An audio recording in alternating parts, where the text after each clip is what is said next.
मनीष सिसोदिया अभी BJP join कर ले, सारे मुकदमे हट जाएंगे और साफ हो जाएंगे वो। और सत्येंद्र जैन भी, अंधेरी नगरी चौपट राजा, लाठी भी नहीं की, भैंस भी नहीं की, आरोप लगाए जा रहे थे। आप तिलमिला उठती थी, संसद में नाचती थी, और सरकार एकदम बिल्कुल अंधी, गूंगी और बहरी हो चुकी है कि ब्रजभूषण शरण सिंह क्या सरकार से ऊपर हो गए। पर्दे में रहने दो, पर्दा ना उठाओ, पर्दा जो उठ गया तो भेद खुल जाएगा। कांग्रेस ने नारा दिया था गरीबी हटाओ, और ये क्या कर रहे हैं, गरीब को ही हटाओ। जब आप इनके नाम के सहारे सत्ता में आ सकते हैं तो यही बेटियां आपको घर बिठाने का काम कर सकती हैं 2024 में। अगर आप जैसे पत्रकार ना हो तो हमें तो देश के बारे में पता भी ना चले। उनको शर्म नहीं आ रही, उनके बेटी नहीं है क्या, उनके बहन नहीं है? तभी कहते हैं कि देश के पढ़े लिखे प्रधानमंत्री होने जरूरी हैं। पहलवानों के धरने को लगातार देश और प्रदेश से समर्थन मिल रहा है। प्रदेश के तमाम लोग यहाँ जंतर मंतर पर आ रहे हैं और देश की बेटियों के साथ खड़े हो रहे हैं, उनके साथ कंधे से कंधे इस लड़ाई में मिलाकर खड़े हो गए हैं। इसी क्रम में बुलंदशहर से, उत्तर प्रदेश के बुलंदशहर से आए एक शख्स हमारे साथ खड़े हैं। सबसे पहले नाम बताइए। मैम, मेरा नाम मेहताब हिंदुस्तानी है। मेहताब हिंदुस्तान, तो हिंदुस्तान में जो हो रहा है वो सब कुछ क्या हो रहा है? बड़े दुर्भाग्य की बात है, अब मुझे बड़े शर्म से कहना पड़ रहा है कि ये दिन भी मुझे देखना पड़ रहा है कि जो आज मेरी गोल्ड मेडलिस्ट बहनें हैं, जो सम्मानित बेटियां हैं इस देश की, कि आज उनको फुटपाथों पर बैठना पड़ रहा है। न्याय मांगने की गुहार करनी पड़ रही है सरकार से, और सरकार एकदम बिल्कुल अंधी, गूंगी और बहरी हो चुकी है। आप मुझे एक बात बताइए, आप एक आम लड़की हैं, हिंदुस्तान की आम बेटी हैं। जब इंटरनेशनल खिलाड़ियों के साथ ऐसा हो सकता है तो एक आम जो लड़की है हिंदुस्तान की, उसके साथ क्या होता होगा? वो तो दर दर ठोकरे ऐसा मुझे तो ये कहने में शर्म आ रही है कि उसको न्याय मिलता होगा या नहीं मिलता होगा। ये एक सवालों के घेरे में एक हमारा न्यायपालिका और यहाँ का एक कानून जो प्रशासन है वो भी आ रहा है कि इतना नीच काम हो जाता है। जो गोल्ड मेडलिस्ट लाती हैं, जो तिरंगे का सम्मान ऊंचा करती हैं, जो राष्ट्रीय गान का डंका बजाती हैं पूरे इंटरनेशनल में, पूरे वर्ल्ड में, आज उनको न्याय की गुहार लगानी पड़ रही है। और ये सरकार, मुझे ताज्जुब है कि ब्रजभूषण शरण सिंह क्या सरकार से ऊपर हो गए, प्रधानमंत्री जी से भी ऊपर हो गए। तो देखिए, मैं दो पंक्ति कहूँगा कि पर्दे में रहने दो, पर्दा ना उठाओ, पर्दे में रहने दो, पर्दा ना उठाओ, पर्दा जो उठ गया तो भेद खुल जाएगा। और ये बिल्कुल सही सवाल बैठ रहे हैं हमारे देश की सरकार पर। कहीं ना कहीं गृह मंत्री अमित शाह जी, माननीय प्रधानमंत्री नरेंद्र मोदी जी पर, कि आप कहीं ना कहीं इन सवालों के घेरे में आ रहे हैं, या आप डरे? ब्रजभूषण शरण सिंह का एक बयान बहुत तेजी से वायरल हो रहा है, जिसमें उन्होंने बोला कि 15 रुपए में मेडल मिलता है, मेडल ही वापस करना है तो उसके जो पैसे मिले थे वो भी वापस करो। फिर एक बार मुझे आपके चैनल के माध्यम से कहना पड़ रहा है कि बहुत बड़ा दुर्भाग्य है इस देश का कि उनकी नज़रों में जो 20 साल की कठिन परिश्रम मेहनत से उनकी नज़र में 15 रुपए का वो मेडल होगा। मगर आप इन बेटियों से पूछिए, इन बेटियों के माँ बापों से पूछिए, जिन्होंने रात दिन मेहनत करके अपने देश को सम्मान दिलाया, मेडल दिलाया, और आज एक ऐसा शख्स, गैर जिम्मेदार शख्स, वो कह रहा है कि 15 रुपए का मेडल। बड़ी शर्म आनी चाहिए, बड़ी शर्म की बात है। अच्छा, ब्रजभूषण जी का जो बयान आया है उससे ये भी पता चलता है कि उन्हें पैसों का मोह ज़्यादा है मेडल्स के मुकाबले। बिल्कुल, यानी कि आपको खाली अपने कुर्सी से, पैसे से या सत्ता से मतलब है। और एक चीज़ मैं आपको बता दूं, यहाँ पर बहुत कम लोगों को पता होगा, आपने रतन टाटा का नाम सुना होगा, जो कि एक उद्योगपति हैं, ताज कंपनी के मालिक भी हैं। जब वो पैसा डोनेट करते थे इन पहलवानों को, वो इन पहलवानों तक नहीं पहुंचा करता था, वो ब्रजभूषण सिंह के ही पास जाया करता था। तो ईडी, सीबीआई, इनकम टैक्स, आपको कैसे पता ये बात?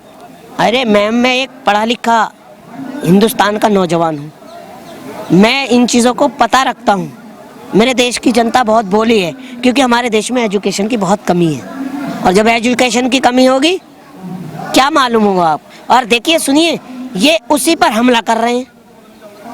आपने सुना होगा किसी सरकार ने पढ़ने की चीज पर कभी जीएसटी लगाई है? इन्होंने लगा दी। 100 रुपए की किताब आज 250 रुपए की हो गई। क्यों? गरीब का बच्चा पढ़ ना सके। अगर पढ़ेगा तो राहुल गांधी की तरह सवाल पूछेगा संसद में खड़े होके। जो उनको एक सवाल पूछा, उनको सदस्यता रद्द हो गई, उनको भुगतना पड़ा, उनको बंगला खाली करना पड़ गया। चलिए वो हट जाइए, अब मैटर पर आ जाइए। कोई मैं राजनीतिक दल से नहीं हूँ, मैं राजनीतिक पार्टी से नहीं हूँ। मैं यही चीज़ कह रहा हूँ कि ये जो पार्टी है ना, ये सिर्फ कांग्रेस ने नारा दिया था गरीबी हटाओ, और ये क्या कर रहे हैं? गरीब को ही हटाओ। बेटी हो, किसान हो, चाहे देश का नौजवान हो जो सरहद पर है, जिनकी वजह से आज आप डिबेट ले रही हैं, वाइट ले रही हैं मेरी, जिनकी वजह से आज हम खुले में सांस ले पा रहे हैं। आज उनका तीनों का क्या हाल है? वही सड़क पर हैं, जिनके सहारे आप सत्ता में बैठे थे। बेटी बचाओ बेटी पढ़ाओ, कहीं ना कहीं आपके ही विधायकों से, आपके ही सांसदों से बेटी को बचाना पड़ रहा है। अच्छा, बड़े अफसोस की बात ये है कि जब ये पहलवान हमारे धरने पर बैठे तो तमाम लोगों ने बोला कि हरियाणा की बेटियां हैं और एक समुदाय की बेटियां हैं, एक परिवार विशेष की बेटियां हैं। लेकिन अफसोस की बात ये है कि इसी हरियाणा से प्रधानमंत्री जी ने बेटी बचाओ बेटी पढ़ाओ का नारा दिया था। देखिए, मैं उनको याद दिलाना चाहता हूँ आपके चैनल के माध्यम से, वो हरियाणा की बेटी नहीं है, वो एक हर हिंदुस्तान के घर की बेटियां हैं। जिसके घर में, जिसके भाई के घर में बहन है, ये एक हरियाणा का मामला नहीं है, ये एक अब पूरे इंटरनेशनल मामला बन गया है। ये हल्के में ले रहे हैं इसे। थू थू हो रही है हमारे देश की इस मामले में। इसका मतलब बेटी बचाओ बेटी पढ़ाओ का नारा एक खाली लॉलीपॉप जुमला साबित हो रहा है। जिसके सहारे आप आए थे, आप कह रहे हो कि राजनीति कर रहे हैं। राजनीति तो आप कर रहे हो ना, फिर हटा दीजिए बेटी और बेटी पढ़ाओ का नारा, लाइन को अलग कर दीजिए। जब आपको, आपसे सम्मान नहीं हो पा रहा बेटी पढ़ाओ या बेटी बचाओ का। बेटी को तो सम्मान दिया जा रहा है ना। आप देखिए कितने अच्छे अच्छे पद पर केंद्रीय मंत्री तक बनी हुई हैं हमारी देश की बेटियां। हाँ, बिल्कुल सही कहा आपने, अच्छा सवाल किया।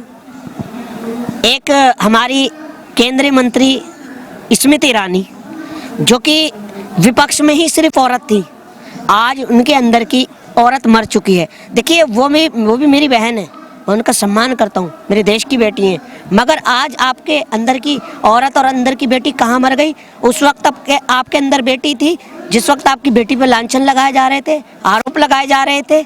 आप तिलमिला उठती थी, संसद में नाचती थी कि मेरी बेटी को ऐसे किया जा रहा है। क्या ये आपकी बेटी नहीं है? जब ये गोल्ड मेडल लेकर आती हैं, देश को सम्मानित करती हैं, देश का सर ऊंचा करती हैं, आप उनको अटेंड करने पहुंचती हैं, चाय पर बुलाती हैं, बाकायदा फोटो खिंचवाती हैं। मोदी जी सबसे आगे, कैमरे के आने में बहुत आगे हैं। अगर अपनी माता जी को प्रणाम करने भी जाते हैं, उनकी माता स्वर्गवासी, वो अच्छी जगह है, मैं बुरी जगह हूँ, तो एक कैमरामैन को आप पीछे रखते हैं कि भाई मेरे पीछे रहना, फोटो जरूर खिंचवा देना मेरा पैर छूते वक्त। तो कहीं ना कहीं सिर्फ आप एक डिजिटल प्रधानमंत्री बन के रह गए, टीवी पे प्रधानमंत्री। आपसे जिम्मेदारी देश की नहीं संभाली जाती। मोदी जी तो कहते हैं कि उनके सरकार के वजह से, उनके राज के वजह से हमारा देश विश्वगुरु बन चुका है। कहाँ है विश्वगुरु? मैडम, किसी के कहने से और करने से बहुत फर्क है। यही तो है विश्वगुरु। किसान सड़क पे, यही तो है विश्वगुरु। किसान कहाँ है सड़क पर? क्या बात कर रही हैं आप? 13 महीने किसान सड़क पे रहा। अब तो घर में चले गए। अरे मैम, देखिए, काले कानून थे, सही नहीं थे, जब तो वापस लेने पड़ गए, उनको मुंह की खानी पड़ गई। लेकिन वो तो प्रधानमंत्री की तपस्या को समझ नहीं पाए किसान, इस वजह से मुंह की खानी पड़ी। वो तपस्या जो थी प्रधानमंत्री की, अपने सहयोगियों के लिए थी। वो जो एमएसपी था, वो अपने सहयोगियों के लिए था। पहले उनकी जेब में पैसा जाता, जब किसान को आता। तो जो आज का किसान है, आज का नौजवान है, जो आज की बेटी है, आप एक पत्रकार हैं, आप एक पढ़ी लिखी हैं, आप मुझसे ज़्यादा नॉलेज रखती हैं। मैं तो एक खाली 10वीं पढ़ा छात्र हूँ, बहुत जाहिल किस्म का इंसान हूँ। आप तो एक पत्रकार हो, आप सब कुछ जानते हो। जब ये तीनों देश में इनका बुरा हाल है, किसान हो, नौजवान हो, चाहे बेटियां हो, तो जब आप इनके नाम के सहारे सत्ता में आ सकते हैं, तो यही बेटियां आपको घर बिठाने का काम कर सकती हैं 2024 में। तो क्या इस प्रदर्शन का, इस धरने का प्रभाव 2024 के इलेक्शन में पड़ने वाला? 2024 में नहीं, पूरा इंटरनेशनल में इसका प्रभाव पड़ रहा है। बहुत किरकिरी हो रही है हमारे, ये जो देश की सरकार है बहुत किरकिरी हो रही है। एक यूएनए में भी इसका मुद्दा उठ चुका है, पता है आपको? अमेरिका ने भी ऑब्जेक्शन उठाया है। और सुनिए, बहुत बजरंगबली का नाम इन्होंने बदनाम किया है ना, झूठ बोलकर के रोजगार देंगे, बेरोजगारी हटाएंगे, स्मार्ट सिटी बनाएंगे, एम्स हॉस्पिटल हर राज्य में बनाएंगे। अब खुद बजरंगबली ने गदा उठाया है अपने कांधे पर, इन पे शुरुआत कर दी है बजाने की। कर्नाटक से शुरुआत हो गई है।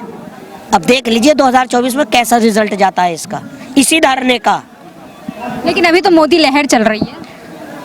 देखिए, मोदी लहर होगी सिर्फ टीवी पर, गोदी मीडिया पर। अगर आप जैसे पत्रकार ना हो तो हमें तो देश के बारे में पता भी ना चले। सिर्फ वहां लहर चल रही है जहां पर वो क्या नाम है उनका, जो पत्रकार हैं, सुधीर चौधरी, जो काश अगर ब्रजभूषण सिंह की जगह कोई शाहरुख खान होता या मेहताब खान होता तो हगे पादे की मूत की भी अब तक खबर दिखा चुके होते। उनको शर्म नहीं आ रही? उनके बेटी नहीं है क्या? उनके बहन नहीं है? अरे कम से कम अंधभक्ति का चश्मा उतार कर बेटी के समर्थनों में ही आ जाओ। यहाँ तो देख लीजिए कि हाँ, हम अपने गिरेबान में झांक रहे हैं कि हमारे यहाँ बेटी है। अंधभक्त तो बहुत दूर बात है, कम से कम बेटी के सम्मान में ही आ जाओ। इतना भी जमीर नहीं गिरता। अच्छा, कल 2000 के जो नोट थे उसे आरबीआई ने सर्कुलेशन से बाहर कर दिया। देखिए, 2000 का नोट का आपने जिक्र किया। जब नोटबंदी हुई थी तो प्रधानमंत्री जी अपने संबोधन में कहा था, ये नोटबंदी इस वजह से की जा रही है कि भ्रष्टाचार बढ़ रहा है। 2000 नोट का आएगा तो भ्रष्टाचार खत्म होगा। और अब जो बंद हुआ है, अब ये कहा गया कि इस नोट से भ्रष्टाचार बढ़ रहा है। तभी कहते हैं कि देश के पढ़े लिखे प्रधानमंत्री होने जरूरी हैं। जैसे केजरीवाल जी की भाषा बोल रहे हैं। अरे मैं किसी की भाषा नहीं बोल रहा मैम, मैं पेपर भी पढ़ता हूँ, मैं सोशल मीडिया भी देखता हूँ, हर चीज की नॉलेज रखता हूँ। अरविंद केजरीवाल पढ़ा लिखा नहीं है? एक बात बताइए, मनीष सिसोदिया अभी बीजेपी ज्वाइन कर ले, सारे मुकदमे हट जाएंगे और साफ हो जाएंगे वो, और सत्येंद्र जैन भी। और देखिए, सुनिए, दुर्भाग्य देखिए देश का कि अभी उन पे कोई आरोप साबित या सिद्ध भी नहीं हुआ है और उनको जेल में डाल रखा है। पढ़े लिखों को जेल में डाल रखा है। जो देश को चला रहे हैं, जो भ्रष्ट हैं खुद, वो बाहर हैं और उनको जेल में डाल रखा है। अंधेरी नगरी चौपट राजा, लाठी भी नहीं की, भैंस भी नहीं की। मगर अब ना लाठी रहेगी ना भैंस रहेगी। 2024 में इसका युवा और बेटी पढ़ी लिखी और जो जवान और किसान है वो जवाब दे देगा 2024 में। ठीक है, बहुत शुक्रिया समय देने के लिए। तो फिलहाल देश की बेटियों के समर्थन में प्रदेश से तमाम लोग यहाँ इकट्ठा हो रहे हैं। अब देखना अहम होगा कि क्या ब्रजभूषण शरण सिंह की गिरफ्तारी होती भी है या नहीं होती है, और बेटी जो इतना संघर्ष करके यहाँ तक पहुँची हुई हैं, क्या इनकी लड़ाई सक्षम भी हो पाएगी या नहीं। आपकी क्या कुछ राय है, कमेंट सेक्शन में लिखकर जरूर बताइएगा। चलती हूँ, नमस्कार।